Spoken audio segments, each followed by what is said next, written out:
Hello everyone. In this session, we'll be discussing XML. XML stands for Extensible Markup Language. What is a markup language? Markup language is a computer language that uses tags to define elements within a document. Why are tags used?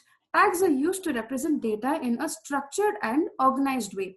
HTML has a limited number of predefined tags. Just to mention a few are HTML, title, bold tag, this is a paragraph tag, background color, and a few more.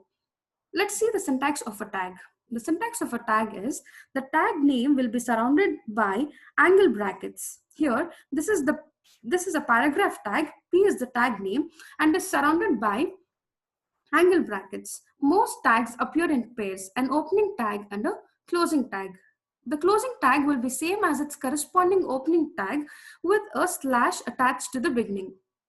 Whatever appears in between an opening tag and a closing tag is the content of the tag. Here GFJC is the content of the tag. The content and the tags are together known as an element. Next is, what is XML and why was it designed? A short and quick answer for this would be, XML is just information wrapped in tags, and the answer for the next question would be, it was designed to store and transport data.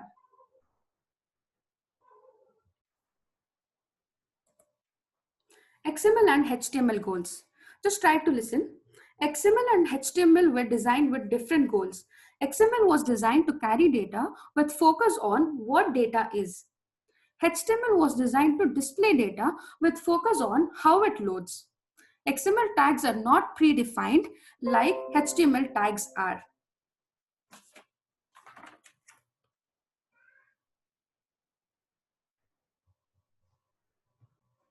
One more thing is that XML is not going to replace HTML in near future, but it introduces new possibilities by adopting many successful features of HTML. There are three important characteristics of XML that makes it useful in variety of systems and solution. The first, XML is extensible. We have already discussed that XML tags are not predefined. It means XML allows the user to write his own self-descriptive tags which suits his application. Next, carries the data, does not present it, means it is just concerned with storing the data irrespective of how it will be presented.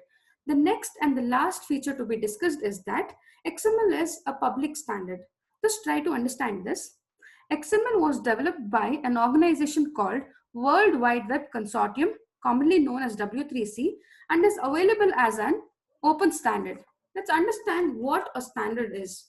According to ISO, standards mean a document that provides requirements, specifications, guidelines, or characteristics that can be used consistently to ensure that materials, products, processes, and services are fit for their purpose. Standards are why we are able to buy bulbs that fit reading lamps, ceiling fans, etc. So this is about standards. Coming back to our open standard, let's understand that open source and open standard are not the same thing. Open source refers to software whose source is freely available to users for reference, debugging, modification, and/or extension. Whereas open standards are typically specifications, formal descriptions of software, and are intended for widespread adoption. In open source development, open standards act as guidelines to keep technologies open, especially for open source developers. I hope this much is clear. Next, we see examples of HTML and XML. Let's create an HTML file first. For that, let's open Notepad and let's save it as HTML1.html. Let's save it as save as type all files and save. Okay.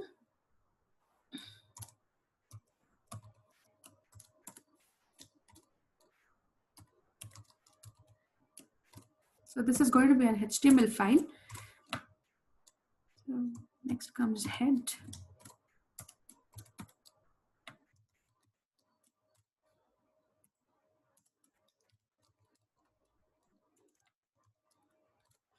title, let the title be product details.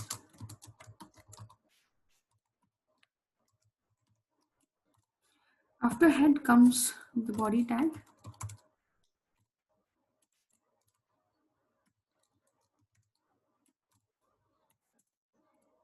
And this is pre tag. I hope you remember the meaning of this. Pre, let this be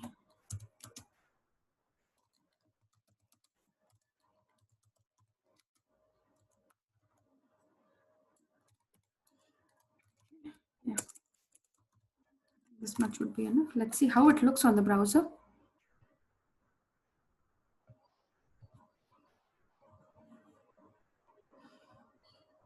So this is how it looks in the browser.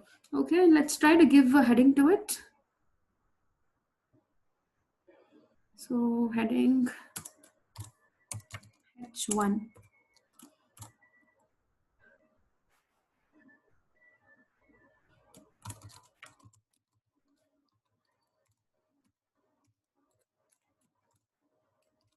How does it look now?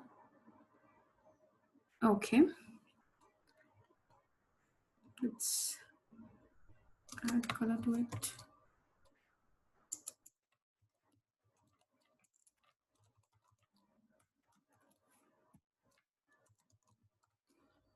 Yellow. Let's align this heading.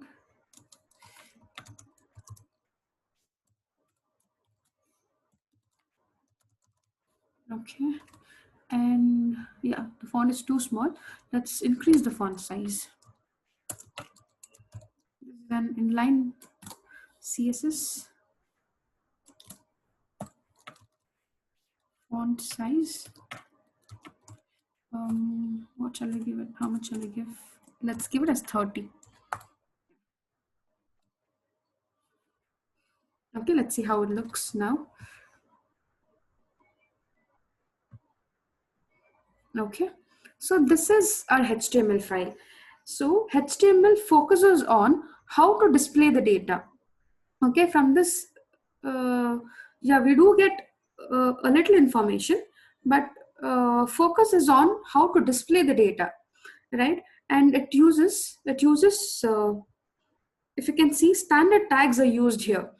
Okay, head, title, all these things. And it is and HTML is forgiving. What is forgiving? It means, see, even by mistake, if you miss any of the closing tags or ending tags like this, see, we have just removed the ending tag of body. And let's try to refresh the page. The output is same.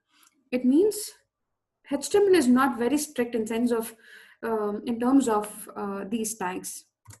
Okay. Now, so we got to know that HTML focuses on displaying the data. It uses standard tags. It means the predefined tags. Then it is forgiving. Now let's try to create an XML file.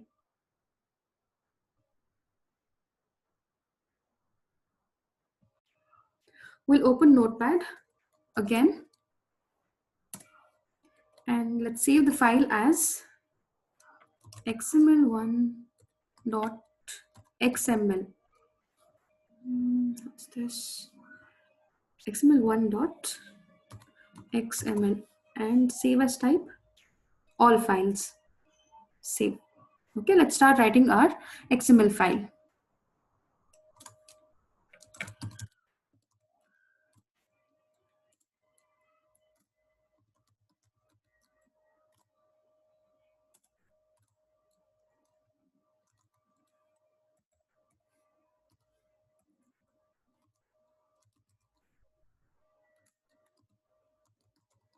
This is the root tag. In this, we'll have product.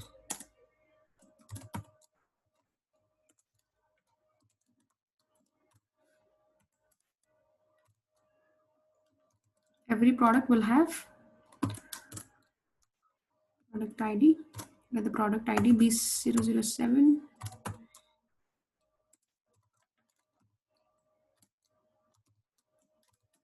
product name,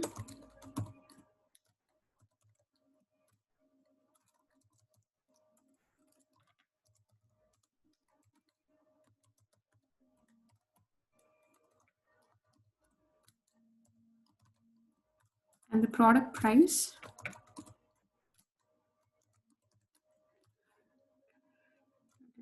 $50,000.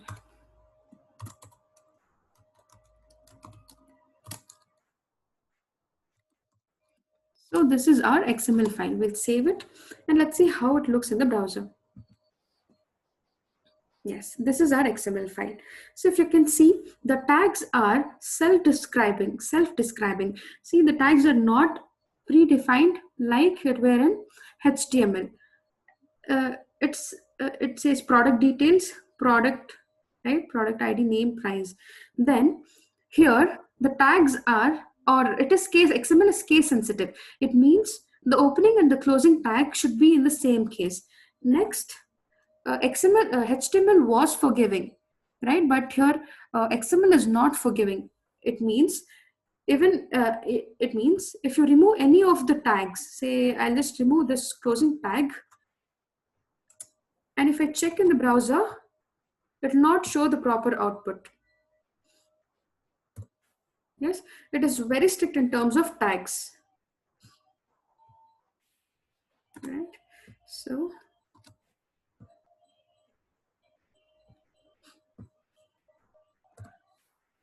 the tag should be well formed in XML. So this is about a simple XML file. I hope you have understood so far.